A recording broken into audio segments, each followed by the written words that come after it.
Magandang gabi sa inyo lahat, mga kapatid. Dito tayo sa ating weekly lecture every Wednesday, 7 p.m. Ang topic natin ngayon ay about kay Saint Vincent. Dapat ang topic natin ngayon ay about catechism, no? Or know the faith.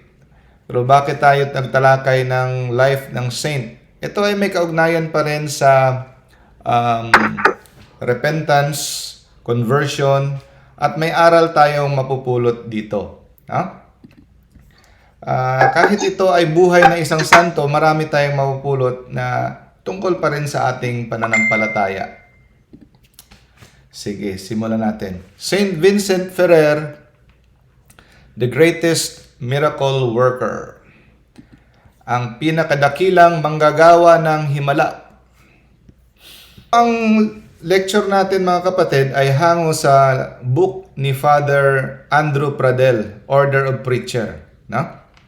Ang pamagat ng libro niya, matagal na itong libro na to, no? Saint Vincent Ferrer, His Life, Spiritual Teaching, and Practical Devotion. So, the Angel of the Judgment.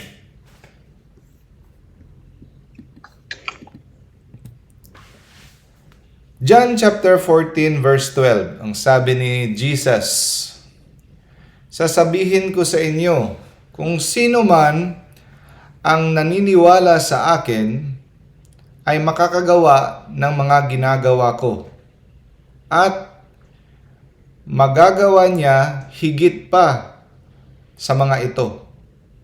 No? Dahil ako ay patungo sa aking Ama. Take note, He can do even greater things than this. Nung nabasa ko ito, matagal ko na itong nabasa, nung nagbabasa tayo ng Bible, sabi ko, hindi ko maintindihan. Mas higit pa?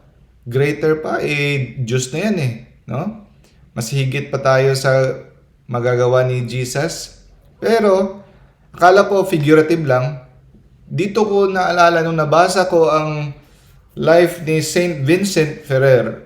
Dito ko nasabi na literal pala talaga, hindi figurative, no? Higit pa sa mga ginawa niya na record sa Bible ang pinanggagawa na himala ni Saint Vincent. Ito. From the words of Father Pradel, no? Meron daw santo na napakadakila, isa sa pinakadakilang santo sa kasaysayan ng ating simbahan. Sa kasaysayan mismo ng ating simbahan. Ngunit ang kanyang buhay ay tila na kalimutan na. No? Na natabunan na, nakalimutan na ng kasaysayan. Etong santo na ito ay gumawa ng mga himala sa isang araw. Ang mga himala na nagagawa niya sa isang araw ay minsan ay hihigit pa sa mga himala na ginawa ng ibang santo sa buong buhay nila. Hihigit pa ang ginawa niyang himala or milagro sa isang araw kumpara sa himala na ginawa ng isang santo sa buong buhay niya. Ganun kadami ang himala na ginagawa ng santong ito. The greatest miracle worker. No? Nakakamangha, di ba? Ang sabi, kukulangin daw ang libo-libong mga pahina ng aklat para isalaysay ang kwento ng kanyang mga himala. Ganun kadami. Sabi ni Saint Louis Bertrand, nagpatotoo si Saint Louis Bertrand, no? Pinatunayan niya na pinagkalooban daw si Saint Vincent ng napakamaraming himala para mapatunayan ang kanyang mga pangaral, kanyang mga turo. Para mapatunayan ang mga turo niya, pinagkalooban siya ng maraming himala para mapatotohanan ang kanyang mga turo. At wala pang kahit sinong santo sa kasaysayan ng simbahan mula pa sa mga panahon ng mga apostoles hanggang sa panahon natin ang nakagawa ng mas marami pang himala kumpara sa mga ginawang himala ni Saint Vincent Ferrer. Ganun kadami. The church recognized 892 miracles, no? Tinanggap yung pinatotohanan ang 892 na mga himala ni Saint Vincent Ferrer para lang sa kanyang canonization. Pero hindi lang ito ang ginawa niyang himala. It was estimated to be hundreds of thousands of miracles. Yung sinali lang para sa kanyang canonization ay 892. Pero yung actual, it is estimated to reach hundreds of thousands of miracles. Grabe. May nagsabi nga na isa na daw himala pag hindi siya gumawa ng himala. Ganon ka pangkaraniwan sa kanya ang paggawa ng milagro. Napaka-ordinary na sa kanya ang paggawa ng milagro na it is already a miracle if he did not perform a miracle. So, kung ikukwentahin daw natin, 8 milagro, conservative estimate na yan, 8 miracles a day times 20 years of his apostolate, it will exceed 50,000. Pero yung estimate na yan ay mababa pa yan sa actual talaga na kanyang mga ginawa. Ganon kadami. Si Saint Antoninus nagpapatunay na ang kanyang mga binuhay na mga patay, no, ay 28 persons. May nagsabi na mas marami pa dyan. Pero documented, 28 person ang binuhay na patay ni Saint Vincent Ferrer. Sabi, but this number did not represent the total number which is greater. Sa lugar ng Conflans during 1415, nagpakain siya ng 4,000 men. Hindi pa kasali doon sa bilang ang mga babae. Mula lamang sa 7 tinapay at iilang mga isda. Parang si Jesus din, no? At patigil siya ng bagyo. At nakapahinto siya ng baha. Dahil para siya ay mag-preach sa isang lugar, sa isang malapit sa pier, pinatigil niya ang bagyo. Ano pa? Nakapagpaalis siya ng demonyo sa isang salita lamang o sa isang hawak lang, no? By word or by touch. Hahawakan niya lang, aalis na ang demonyo o sa isang salita lamang. Pero ang lahat ng itong mga sasabi natin ay kulang pa sa totoong mga pinanggagawa niyang kadami-daming mga himala. Siya ay pinanganak sa taong 1350. January 23 ang kanyang birthday. Ang pangalan ng tatay niya ay William, ang kanyang nanay ay si Constance.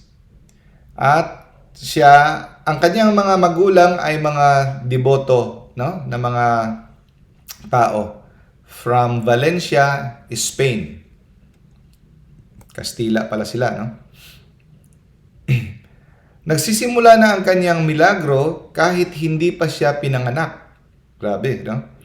Una, napansin ng kanyang ina na hindi niya naranasan ang mga parati niyang nararanasan na mga sakit, no?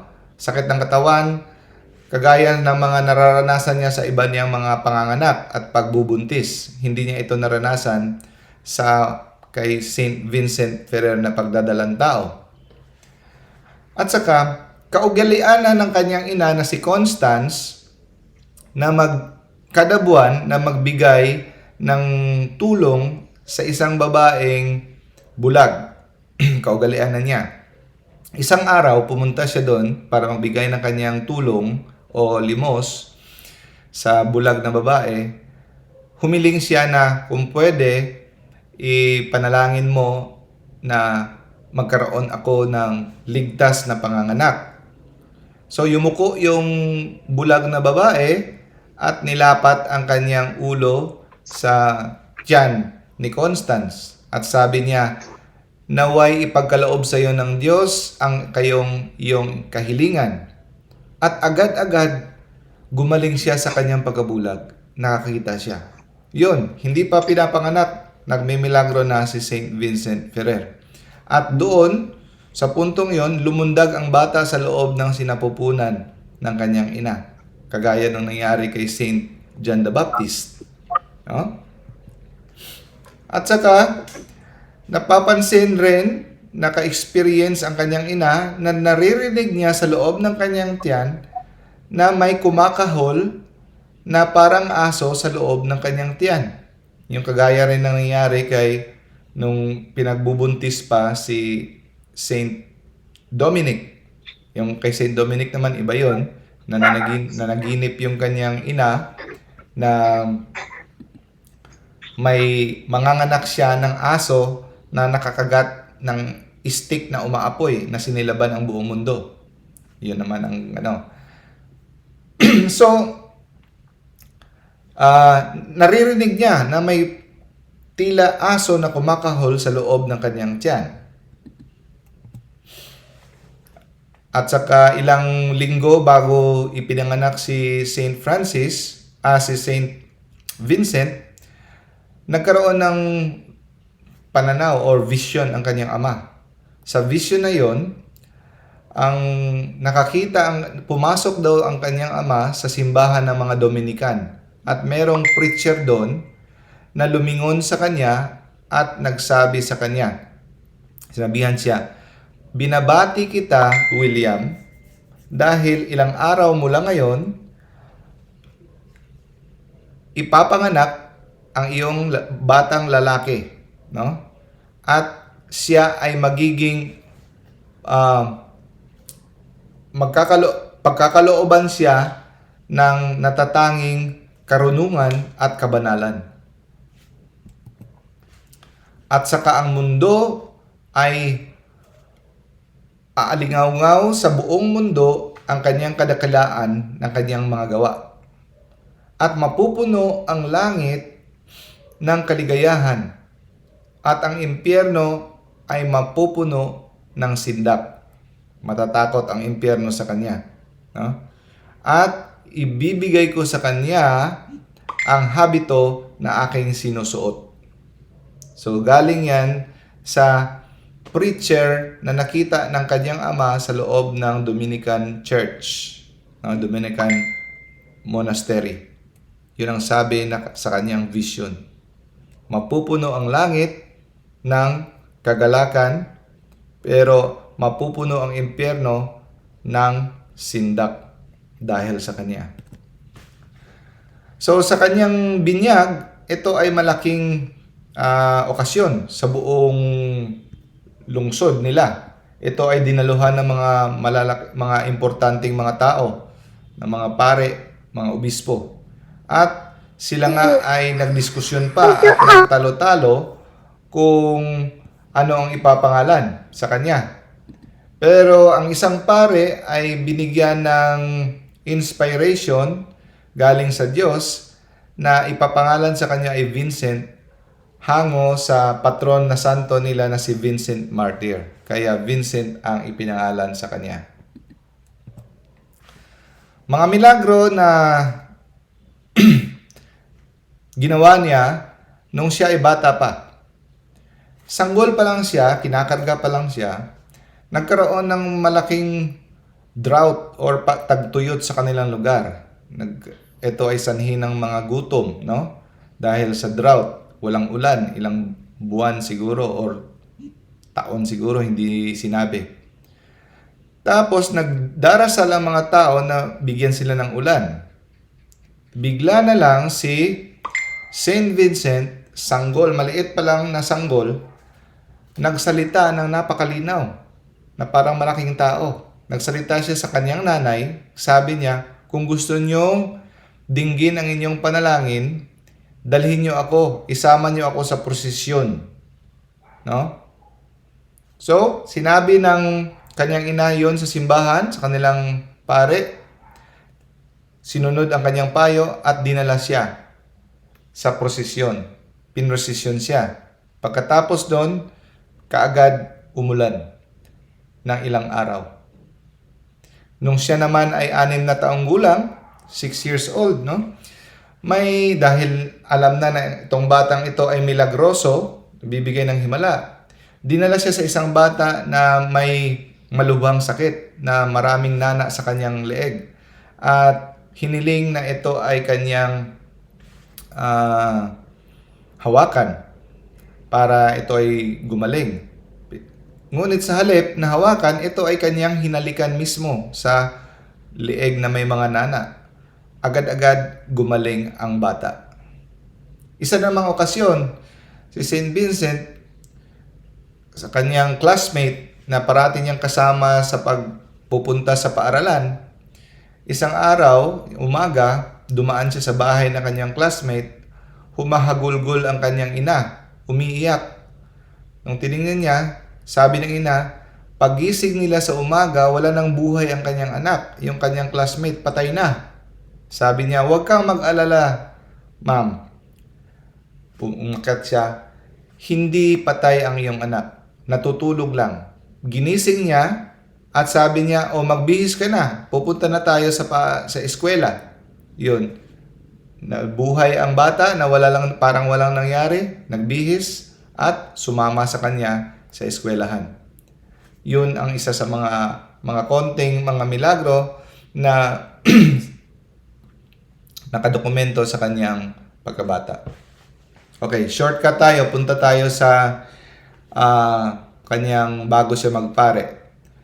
So, 1350 siya pinanganak. So, ito, 17 years old siya, no? 1367. Yung araw na siya ay mag-a-apply, papasok bilang seminaryo, hindi pa siya pumupunta sa seminaryo, nakatanggap ng vision ang prior. Ibig sabihin ng prior, ang superior sa Dominican na kumbento. Seminaryo. Nakatanggap ng vision mula kay Saint Dominic. Si Saint Dominic ay may kasamang binata at ipinresenta sa kanya. Sabi, tanggapin mo itong batang to. Siya ay magiging kapatid mo at siya ay aking magiging anak. Anak dahil si Saint Dominic ang founder ng Dominican Order. No? So sa araw ding yon, dumating si Saint Dominic. Pagpasok niya, nakilala kaagad ng prior na ito yung nakita niya sa kanyang vision. So, kanyang kaagad tinanggap sa order. At doon na nagsimula ang kanyang pagiging seminaryo at nagiging pare. So, doon sa loob ng konbento, seminaryo, nagpasya si Saint Vincent na gayahin, no, ng masinsinan ang buhay ni Saint Dominic. Siya ay matyaga sa kanyang mga pagdarasal, sa kanyang mortification. Ano bang ibig sabihin ng mortification? Yung pagtatakwil ng yung mga kamunduhan, yung mga pagnanasa, ng yung laman, no? Pagtatakwil ng yung mga pagnanasa ng laman. Yung mortification, parang pinapatay mo ang yung mga worldly desires. Yun. At saka hindi niya pinapalampas ang kanyang mga penitensya, hindi niya nilalaktawan, no? Siya ay nagfa-fast regularly every Wednesday and Friday, every week. Siya ay matyaga sa kanyang mga penitensya at saka mga puasa. Ang kanyang mga pagdarasal ay mahaba at taimtim. At siya ay merong debosyon sa pasyon ng ating Panginoong Hesukristo. The Passion of our Lord Jesus.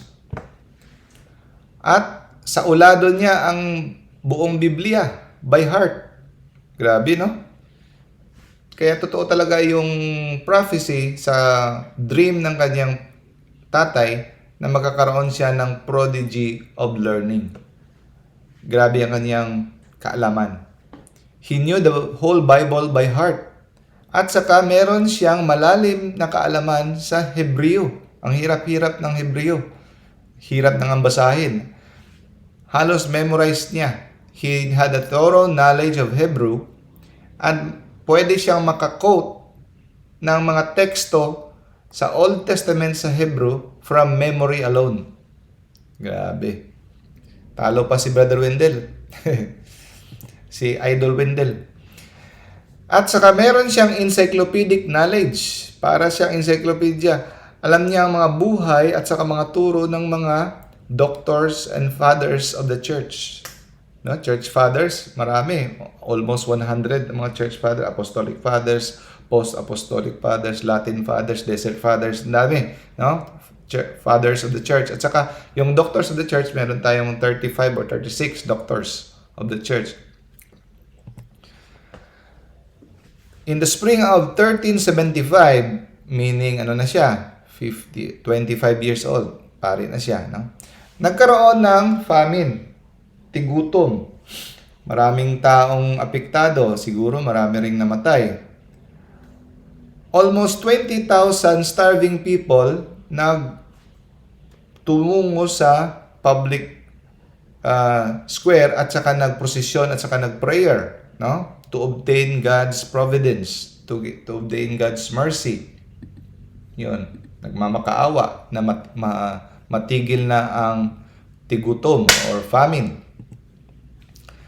At the end of the procession, no, sa public square, biglang nangaral si Father Vincent or Brother Vincent ang tawag sa kanya.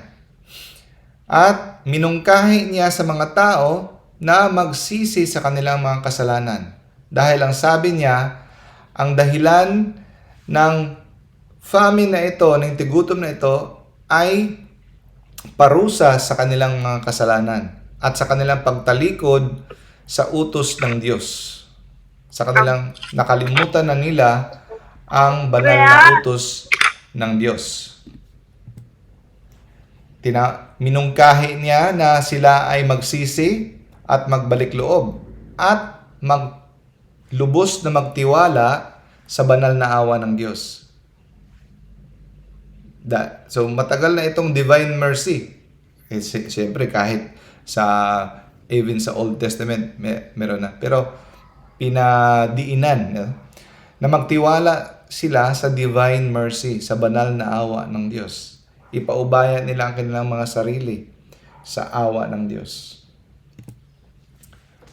At nagdeklara siya na mamayang gabi may 2 barko na dadaong dito sa pier puno ng mga trigo or wheat. So, hindi siguro tayo pa nakakita ng wheat. Sa atin, ang counterpart dito, bigas. Lagay na natin bigas. Puno ito ng bigas. Pagkarinig ng mga tao, nairita sila. Ang iba nagalit. Dahil alam nila na masama ang panahon. Imposible na may makakadaong na barko sa panahon na yon na bumabagyo. Imposible. Sa tila ba nagbibigay siya ng paasa na hindi naman totoo. Nairita sila nung pagsabi niya, huwag kayong mag-alala dahil mamayang gabi may dadaong dito na 2 barko na puno ng bigas. Okay. Hindi lang ang mga tao na irita, kundi ang mga kasamahan niya rin sa kumbento. Pinagsabihan siya nga na kanyang superior, huwag kang ganyan. Huwag kang magbigay ng paasa sa mga tao na magbigay ng prophecy na ganyan. Hindi mo alam ang dinadanas ng mga tao tapos ganyan ka. Pinagsabihan siya. At binigyan siya ng utos, no, na mula ngayon hindi ka na pwedeng gumawa ng kahit ano na makapagbigay ng atensyon sa iyo, no? na makakuha ng atensyon patungo sa iyo. Kahit anong mga himala o anong mga gawain na makakuha ng atensyon sa mga tao. So kahit ito ay alam niyang galing sa Diyos yung kanyang propesiya, ito ay tinanggap niya ang utos ng kanyang superior ng buong pagpakumbaba at siya ay nagdasal buong araw. Laking pagkagulat ng mga tao sa Barcelona nung totoo nga pagkagabi dumaong ang dalawang barko na puno ng wheat or sa atin bigas. Hindi lang yon. Pagkasunod ng ilang araw, sumunod ang 20 ships, no? 20 pa na mga barko na puno ng mga pagkain. Doon na nila nagsimula na mas lalong nakilala, lalong napatunayan ang kanyang mga kamanghamanghang mga gawain. Isang araw, habang nagtatrabaho ang mga mason sa pader ng isang kulungan, mataas na pader, nakatapak sa bubong, no? Nakatapak sa bubong ang isang mason at naglalakad, dumadaan si Father Vincent. Nakita siya ng mason.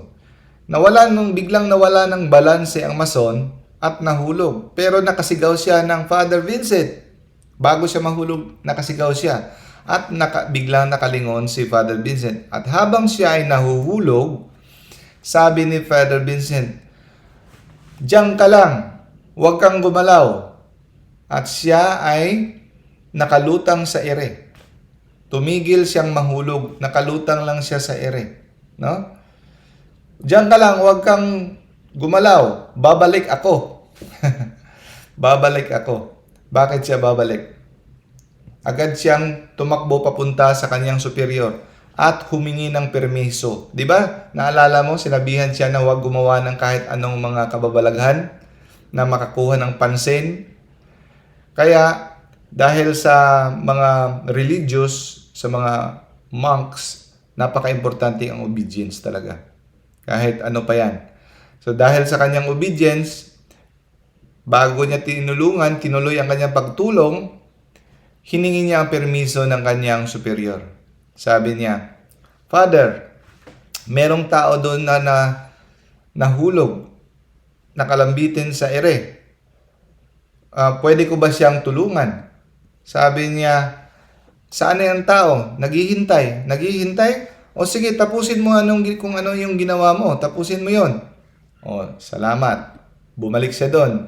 Pagbalik niya, marami ng mga tao ang nakanganga, no? Na nakikita nila may tao na nakalutang sa hangin. At doon niya sinabi, "Ang superior ko ay nagbigay ng pahintulot na pwede ka nang bumaba." Doon, dahan-dahan na bumaba ang tao at lumapag sa lupa. Grabe. Next. So dahil sa milagrong ito, kaya siya binansagan na patron saint of builders and construction workers. Okay. Punta na tayo sa kanyang mission. Itong mission niya, grabe, nakakamangha. Pero bago tayo pumunta sa kanyang mission, intindihin natin ang kanyang background sa kanyang panahon, no? Para mas nating maintindihan kung ano kahalaga at ano katindi ng kanyang misyon. Sa kanyang panahon, nangyari ang The Great Western Schism. Alam niyo ba yan, mga kapatid? Yung Great Western Schism. Yan ang panahon na tatlo ang ating Santo Papa magkasabay. Hindi na alam ng mga tao kung sino yung susundin. Kasi ang kada Santo Papa na ito ay ine-excommunicate nila ang bawat isa. Merong isa sa Rome, merong isa sa Avignon, merong isa sa Pisa, no? So, bigyan ko kayo ng parang summary lang para maintindihan niyo yung Great Schism. No? Nangyari ito 1378. So, si nung inelect si Pope Urban VI, maraming mga kardinal ang nagalit sa kanya dahil napaka-higpit at napaka-stricto niya. Hindi nila nagustuhan ang kanyang ugali. Kung sa ano pa ang pag-describe nila sa kanya, napaka-brutal niya. Higpit, stricto, grabe. Kaya umalis ang mga kardinal at tumungo ng Avignon, France. At doon, sabi nila, hindi daw legal ang pag-elect kay Pope Urban VI dahil ay pinilit lang sila. Kaya nag-elect sila ng bagong Pope sa Avignon, Pope Clement VII. At saka, yun, dalawa na ang Santo Papa. Si si Saint Vincent Ferrer, dito siya, ang kanang side, dito siya nag-side sa Avignon, France. Sila ni Saint Rose of Lima, dito naman sa Saint Catherine of Siena dito sa Rome, no? Nahati ang Christianity. Tapos yung pumalit, nung namatay na sila, pumalit si Pope Boniface IX sa kabila sa Rome at saka si Pope Benedict XIII. Tapos para ma-resolve ito, no, gumawa ng Council of Pisa in 1409. Tapos hiniling nila na mag-resign ang dalawang Santo Papa para pumayag itong sa Rome, pero si Benedict matigas talaga, hindi siya nag-resign, kaya nag-elect sila ng bagong Pope sa Council of Pisa. Alexander V, naging tatlo na, naging mas magulo. Kanya-kanya silang excommunicate. Tapos, ang kanyang successor ay si Pope John the 23rd, no? At saka, dumating ang araw na gumawa naman sila ng isang pang-council, Council of Constance sa 1414, at doon na hiniling nila na mag-resign si Pope Gregory the 14 at saka si Benedict the 13. So, hindi pa rin. Kaya pinilit na talaga ni Saint Vincent Ferrer na mag-resign si Benedict the 13. Hindi pa rin siya, kaya kinundina na siya ni Saint Vincent Ferrer. Tapos, pero nag-end ang schism sa 1414. Ito na ang Pope, si Pope Martin V. Siya na ang huling Pope na natapos ang schism. Doon na nagwakas sa kanya. Si Clement the 13th na successor ni Benedict, kusa siyang nag-resign at binigay niya ang authority kay Martin V. So, 1414 natapos. So, kung tanongin nyo, sino ba ang totoong Pope dito sa kaliwa? Lahat itong nasa Rome, sila ang in-acknowledge ng simbahan na mga Pope. Itong sa kaliwa, sila ay mga anti-popes ang tawag. No? Yun. A little background of the Great Schism. Avignon, France, Council of Pisa, at saka finally settled in the Council of Constance, 1414. So, yun ang pinaka-masalimuot at pinaka-madilim, pinaka-magulo na kasaysayan ng Kristyanismo. Imagine, 3 Pope, no? At saka, tila ba pinakawala ni Satanas ang lahat niyang mga kampon at binuksan niya ang impyerno. Dahil laganap ang erehiya sa panahong yon, nagse-celebrate ng Black Mass, yung mga laman loob ng mga batang paslet, kinukuha ng mga sorcerer at inaalay sa demonyo, no? Tapos Gnosticism nagbalik, no? Dati yung Gnosticism sa panahon ng mga apostoles yan, nawala, bumalik na naman. At saka pinapangaral nila na si Lucifer ay mabuti at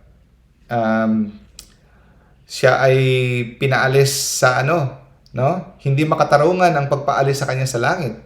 Yun, ang mga pinaniwalaan ng mga panahon yon. So, dinescribe ng isang French mystic na si Marie Robin, kapanahon na rin ni Saint Vincent, mula sa isang vision, pinakitaan siya ng Diyos ng vision kung ano ang sitwasyon ng simbahan sa panahong yon. Napakagulo.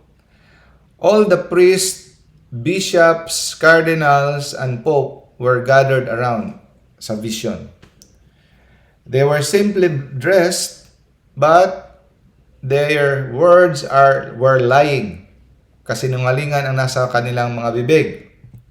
At sa harap nila ay ang mga kaluluwa ng mga taong na impyerno na gustong seek ng revenge, no? Dahil hindi sila natulungan na maligtas dahil sa kapabayaan nitong mga clergy, meaning ng mga pare, obispo at santo papa, no? Dahil sa kapabayaan ng mga pare, sila ay hindi naligtas at gusto nilang gumanti, no?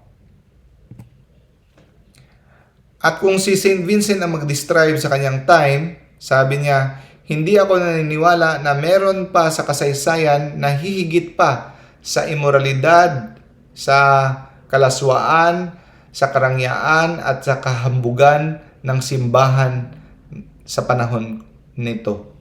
Wala na daw hihigit pa sa kahambugan, sa karangyaan, sa kalaswaan, sa kahalayan, no? Ang simbahan niya.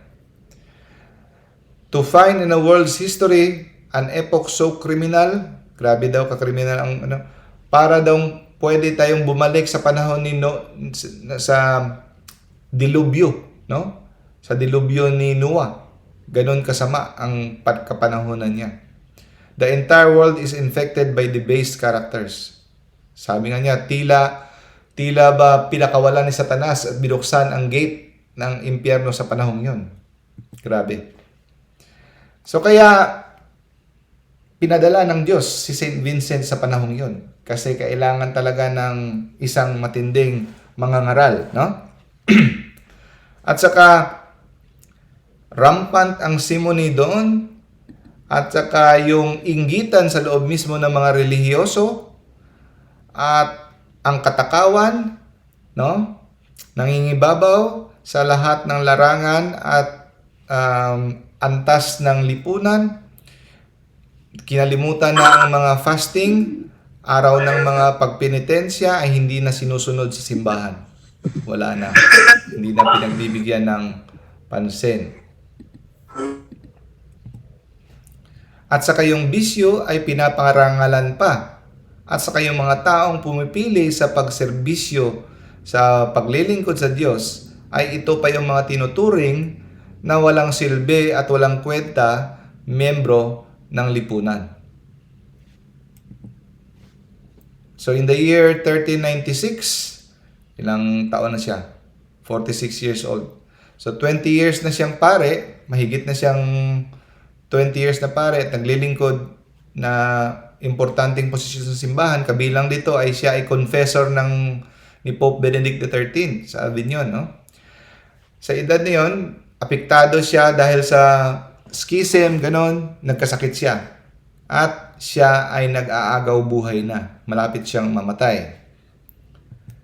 Pero on October 3, nagpakita sa kanya ang ating Panginoon, si Saint Francis kasama si Saint Dominic. Tatlo sila nagpakita kay Saint Vincent.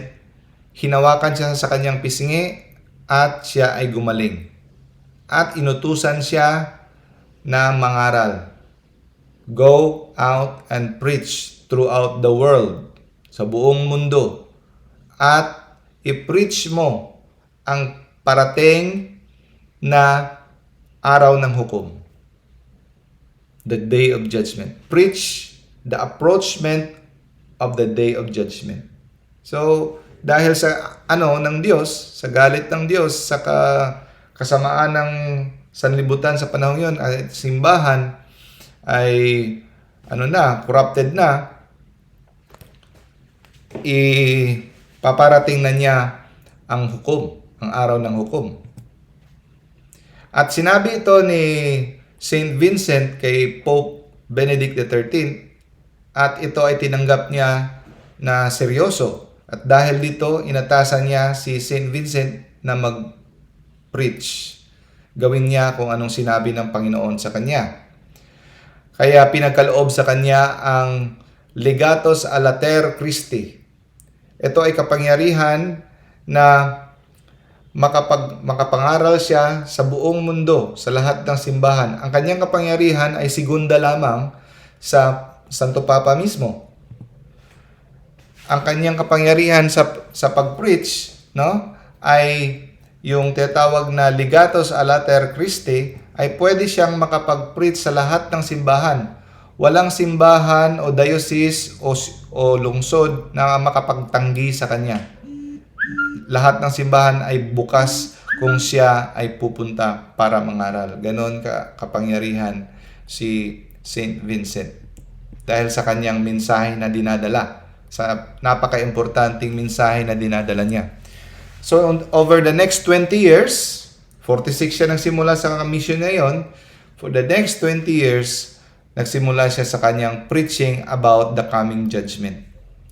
So, ang kanyang parating preaching ay the coming judgment, sa parating na hukom, sa malapit na malapit na hukom, conversion, pagmimisa, pagpapakumpisal, paggawa ng mga milagro o himala para sa pagpapatunay ng kanyang mensahe.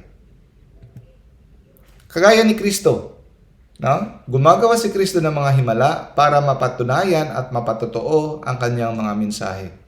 So kahit saan siya pumupunta, nakapaalang siya. Grabe siya magpenitensya.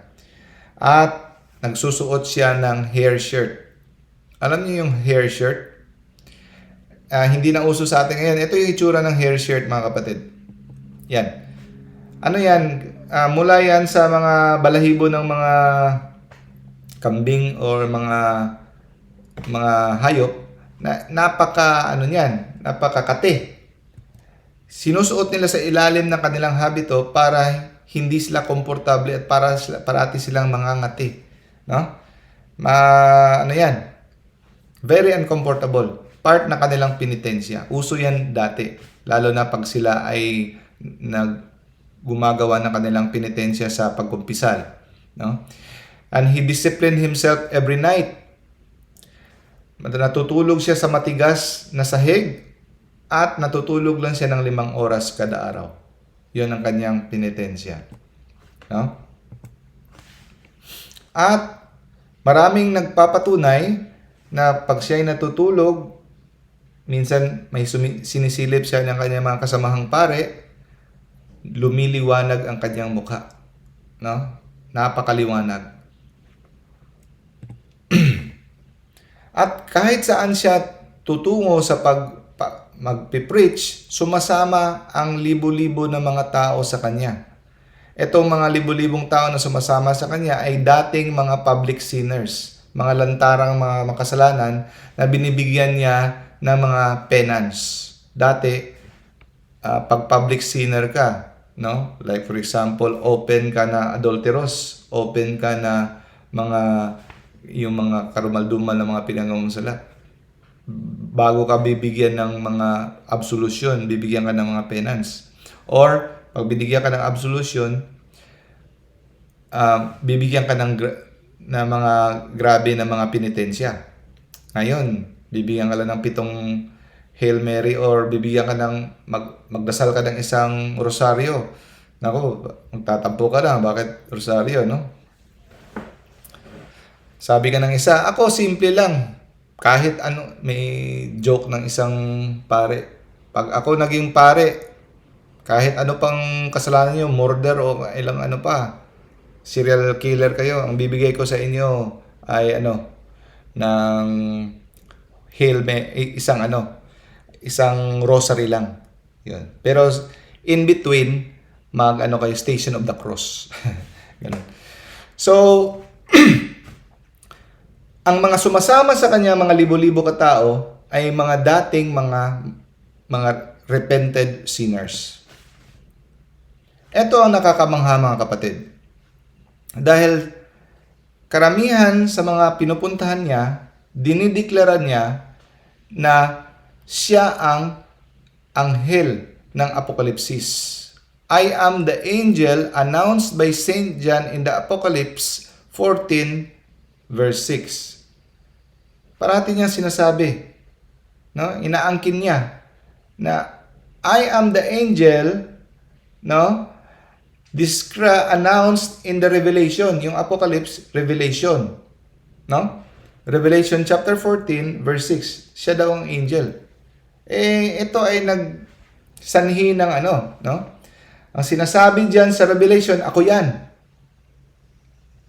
Ito ay nagdulot ng mga pagbubulong-bulong. No?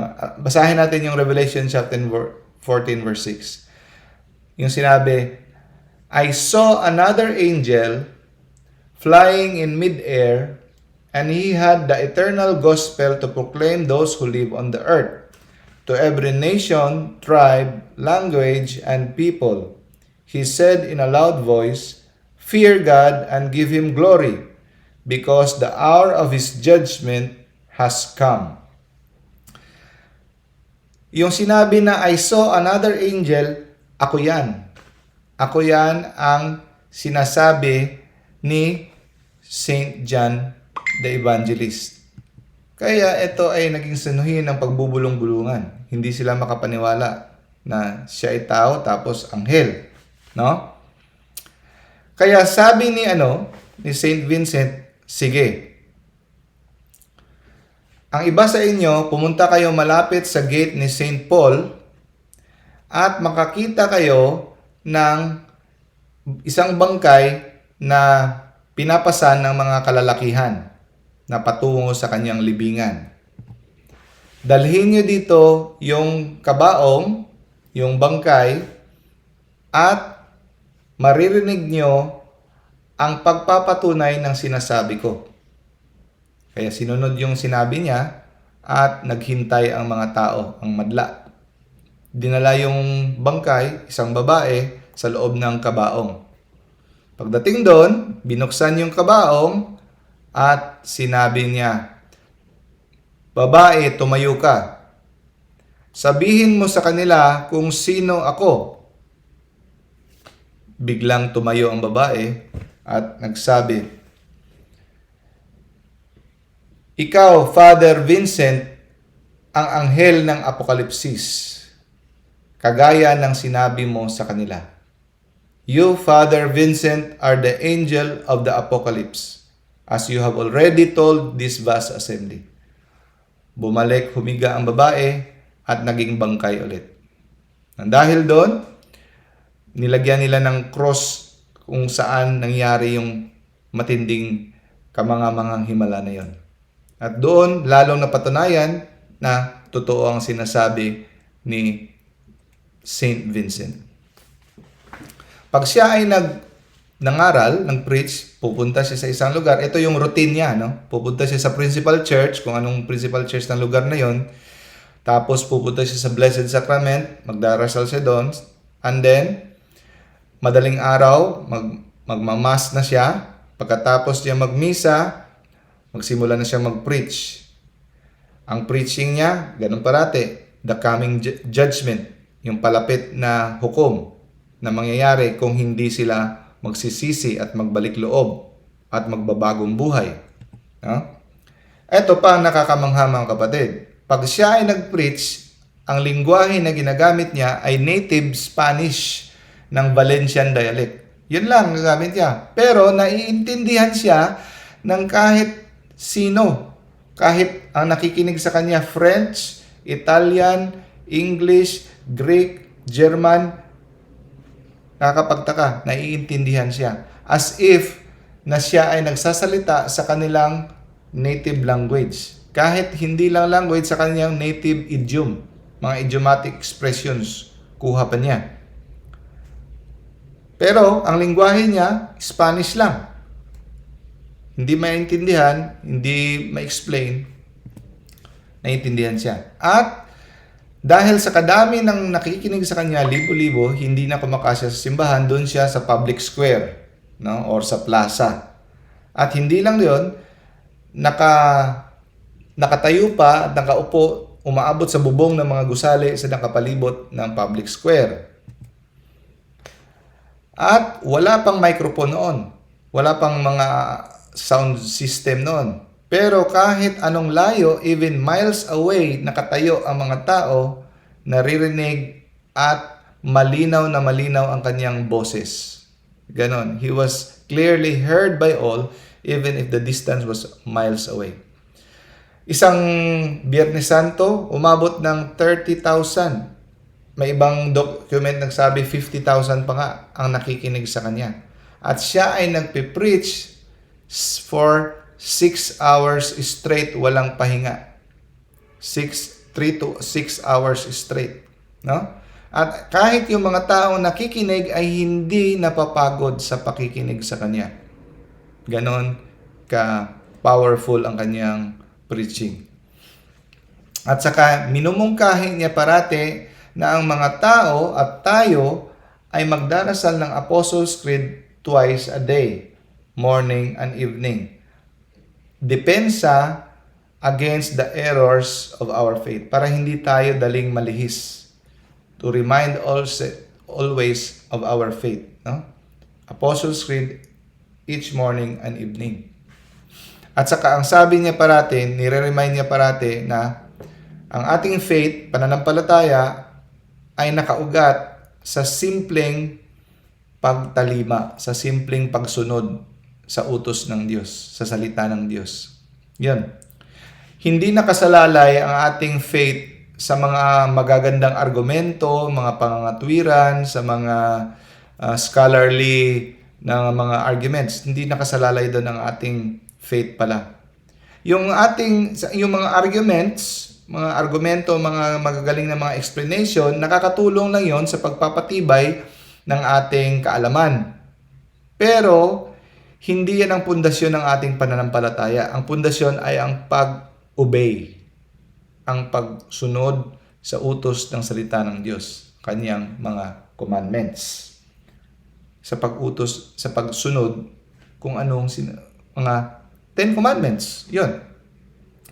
And then, yung mga tao na ang kanilang pananampalataya ay nakasalalay lamang sa mga magagandang argumento at sa mga pangatwiran, madali nilang mawala ito. Ang kanilang faith, pag nakasalalay lang sa magandang explanation at saka mga reasoning, mawawala nila ito pag narinig na nila magsalita ang kamandag ng Antikristo. Dahil ang Antikristo magaling magsalita. Pag doon nakasalalay ang iyong faith, hindi sa obedience, madaling malihis. Yun. So,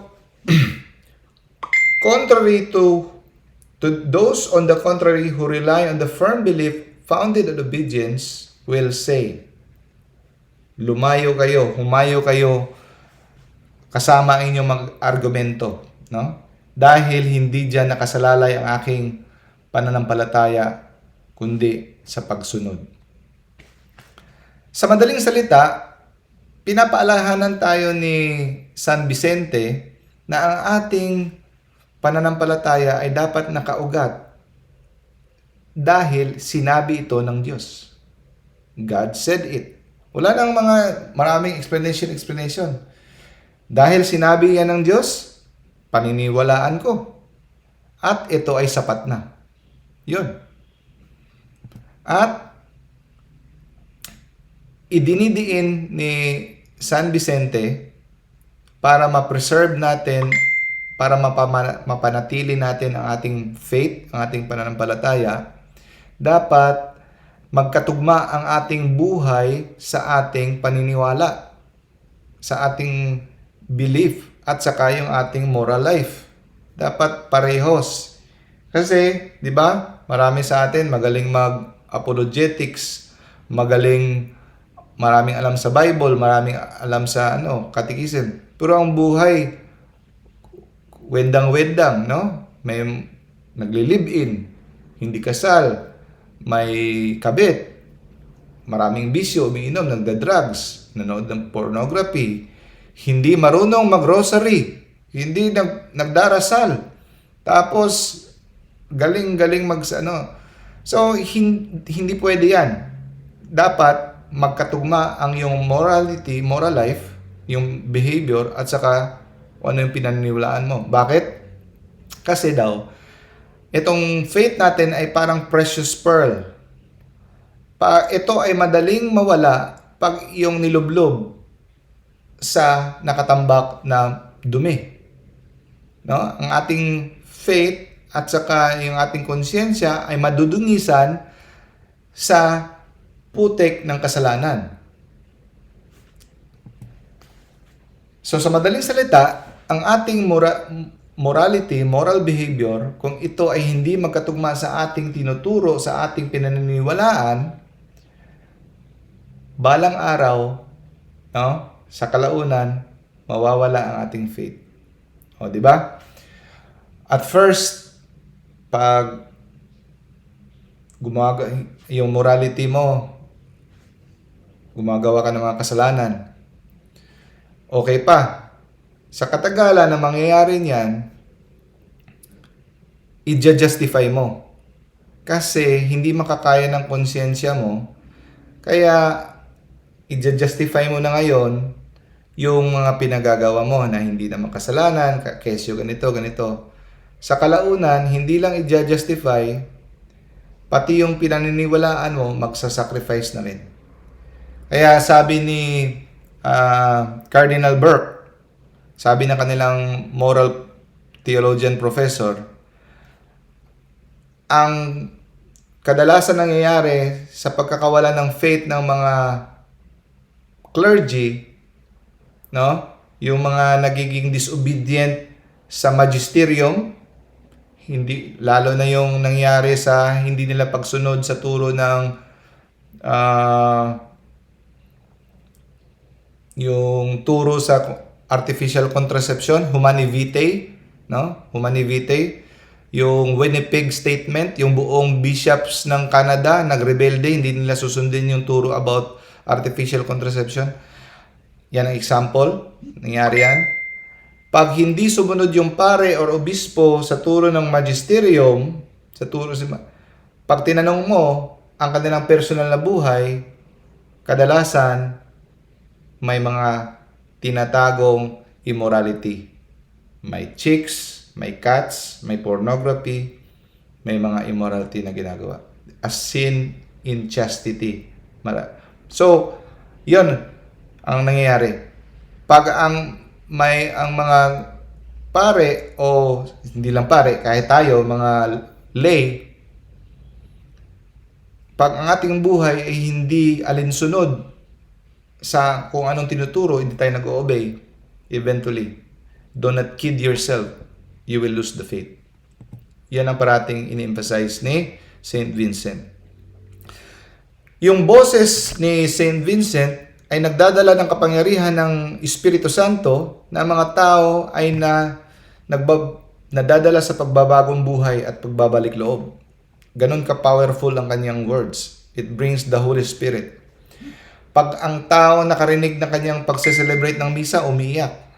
Kahit yung mga maligamgam na mga kaluluwa, mga tao, no? Hindi matyaga, nagkakaroon ng grasya para sa pagsisi at pagkakamuhi sa kanilang mga kasalanan. At hindi sila nahihiya at lantaran silang umiiyak sa kanilang pagsisisi. At pag siya ay sumigaw na sa kanyang pangangaral tungkol sa parating na hukom, no? Ang kanyang boses ay nakakakilabot na ang mga tao ay dumadapa sa lupa at umiiyak at naghihingi ng awa sa Diyos. Ganon kakapangyarihan ng boses ni St. Vincent. Pagkatapos niyang mangaral sa tanghali, 6 hours, simula siguro siya 6 o'clock, matapos 12, patutunugin yung miracle bell. At doon, magbe-bless na siya at mag-heal ng mga sick.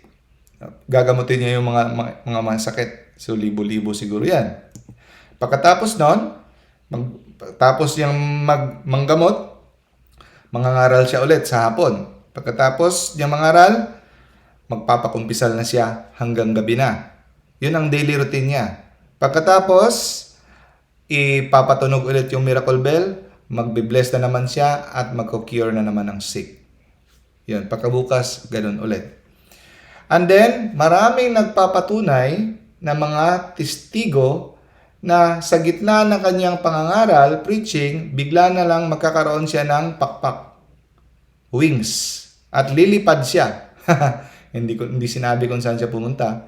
Tapos babalik siya para ipagpatuloy naman ang kanyang pangaral. Kaya, dahil dyan, maraming nagpapataon ng tutubuan siya ng pakpak. Sa maraming painting si St. Vincent na meron siyang pakpak. Yun. Grabe talaga, no? Grabe talaga tong saint na to. Kabangha-mangha.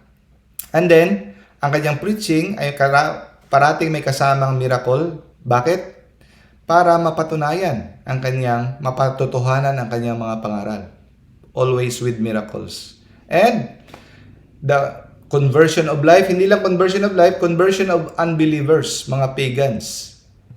In one occasion, no, inimbitahan siya ng hari ng Granada, Muslim na lugar, nag-preach siya, 18,000 Muslim converted. After 3 sermons lang. 3 sermon lang. At tapos, yung entire na hanay ng kanyang pamilya at saka yung kanyang court ng hari, nagpabaptize.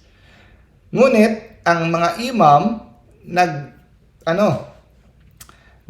nagbanta na sila ay magre-revolusyon at mawawala ang kanyang trono pag pinagpatuloy pa niyang baka maubos na silang mga Muslim mag-convert. No? Magre-revolusyon kami at mawawalan ka ng trono, no? Magkokodita kami pag pinagpatuloy mo pa sa St. Vincent mangaral dito. Kaya minabuti na hiniling ng hari na si St. Vincent na bumalik na lang sa lugar ng mga Kristiyano. Okay. Tapos, isang okasyon, pagkatapos ng mag-preach ni St. Vincent sa lugar na isang area sa Spain, 30,000 ka mga Hudyo, Jews, nag-convert into being Christian. 30,000 Jews. No? At sa ibang mga lugar, buong sinagoga nagiging Catholic. Noong Palm Sunday, 1407, ilang taon na siya? 57, no? 57. Oh. Isang mayaman at kilala na Jew, Hudyo, pangalan Abraham pa, no? Nag-attend ng kanyang preaching, pero kontra gusto, no? Hindi kumbinsido. Nagalit sa kanyang mga pinagsasabi sa mga pangaral ni St. Vincent. Galit siyang umalis. Lumabas siya. Mataas sa kanyang boses na nagrereklamo. Hinarangan siya ng mga tao, hindi siya palalabasin. Pero nakita ito ni St. Vincent at sumigaw si St. Vincent, hayaan niyo siya, palabasin niyo siya. Umalis kayo sa kanyang daanan. At lahat kayo umalis dyan sa lagusan. So, nung umalis na ang tao at dumaan siya doon sa lagusan, kabilang ng balkonahe ay bumagsak, gumuho, at bumagsak doon sa tao. At siya ay nadurog at namatay. Biglang tumayo tumakbo papunta sa kanya at lumapit sa durog na katawan ni Abraham. Lumuhod si St. Vincent at nanalangin. At siya ay nabuhay. Binuhay siya sa panalangin ni St. Vincent. At ang unang salita na lumabas sa bibig ni Abraham, sabi niya, ang relihiyon ng mga Hudyo ay hindi totoo. Ang totoong relihiyon ay ang relihiyon ng mga Kristiyano. Doon. Yun, the religion of the Jews is not the true faith. The true faith is that of the Christians. Sa resulta ng kanyang mga pangaral at mga preaching, 200,000 Jews were converted in 1 year only, in 1412 alone. No? Ganon. Okay, punta na tayo sa malapit na matapos to. Malapit na siyang mamatay. During his last days, alam ni siguro, nararamdaman na masakitin na si St. Vincent. pinakiusapan siya, hiniling na bumalik siya sa Spain, kung saan siya isinilang, doon siya mamatay. No? Pero hindi nila alam, ni-reveal na pala ng Diyos sa kay Saint Vincent na diyan siya sa Brittany, Vance mamamatay. Pinaalam na sa kanya ng Diyos na diyan ka na mamamatay, hindi sa Spain. Pero dahil sa parating kahilingan, pangungulit ng kanyang mga kasamahan na pumunta sa Spain, sumama siya. Sumama siya isang gabi, umalis sila. Buong gabi sila naglakbay patungong Spain. Ngunit, pagsikat ng araw, nagulantang na lang sila na andun pa rin sila sa gate kung saan sila nagsimula sa Vance. Parang buong gabi sila naglakbay, pero pagsikat ng araw, natagpuan nila ang kailangang mga sarili, andun pa rin kung saan sila nagsimula sa gate ng Vance. Ang sabi ni Saint Vincent, mga kapatid, huwag na lang tayong mag-usap tungkol dito ulit. Huwag na natin tong pagtaluhan. Kasi napakalinaw naman na makita natin na ito ay kalooban ng Diyos na dito na ako mamamatay. No? So siya ay namatay April 5, 1419 sa edad na 69 anyos, 69 years old. So, from the bull of the canonization ni Pope Pius II, ang nag-canonize sa kanya, kinonfirm, no, pinatutuhanan ni Pope Pius II ang claim ni Saint Vincent na siya nga ang angel of the apocalypse. Hindi ito katang-isip lang ni Saint Vincent. According to the bull, the last day, the terrible day of judgment was almost forgotten, but divine providence was pleased to restore and beautify his church by illustrious men.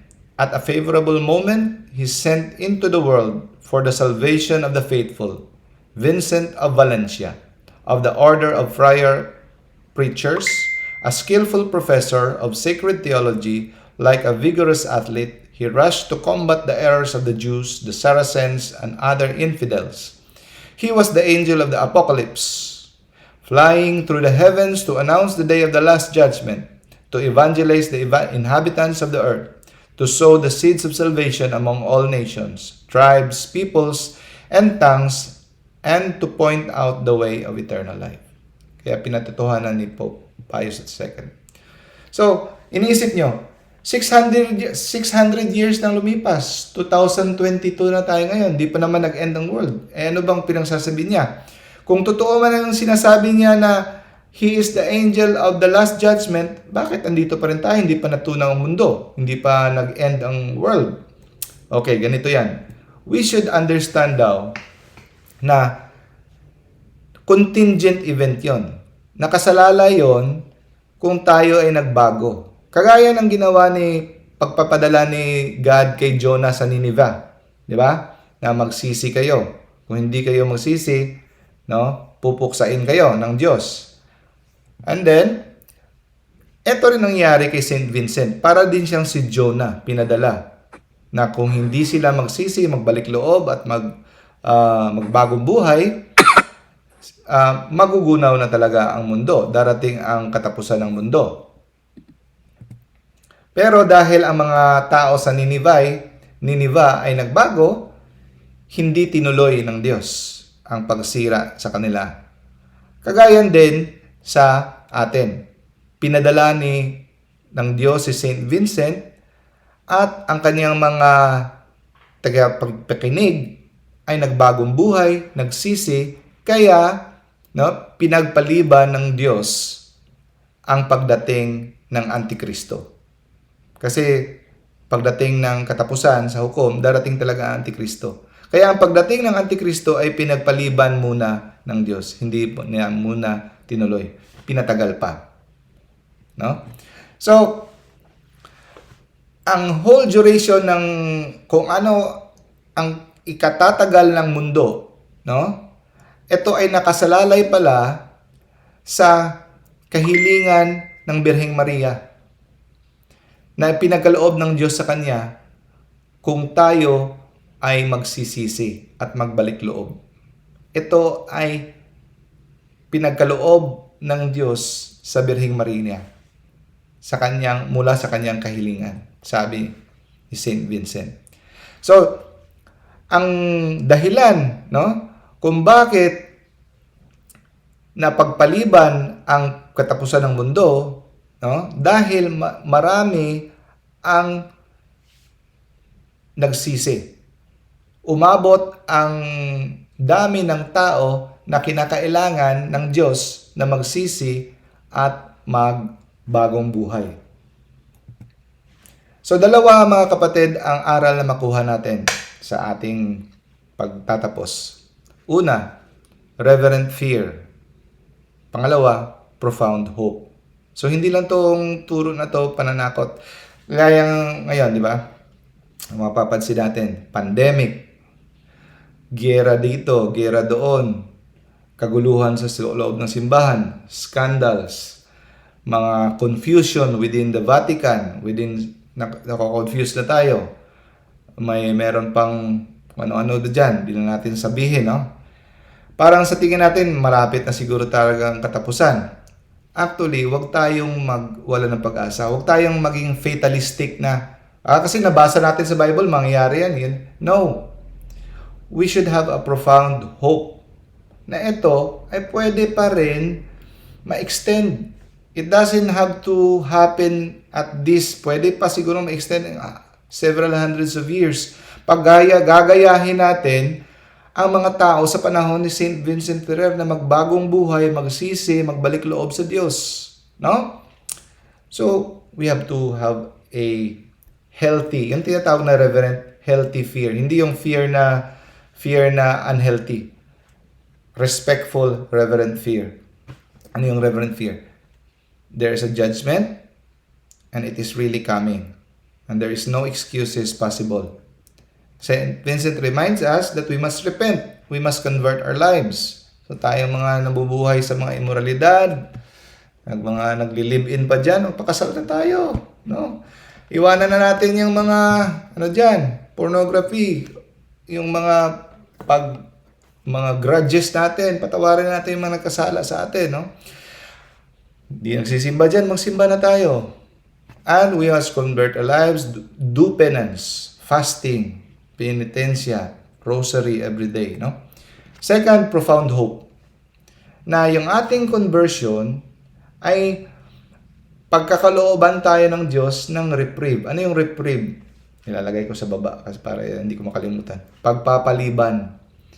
I-extend or i-postpone ng Diyos yung pagdating ng Antichrist. Huwag muna.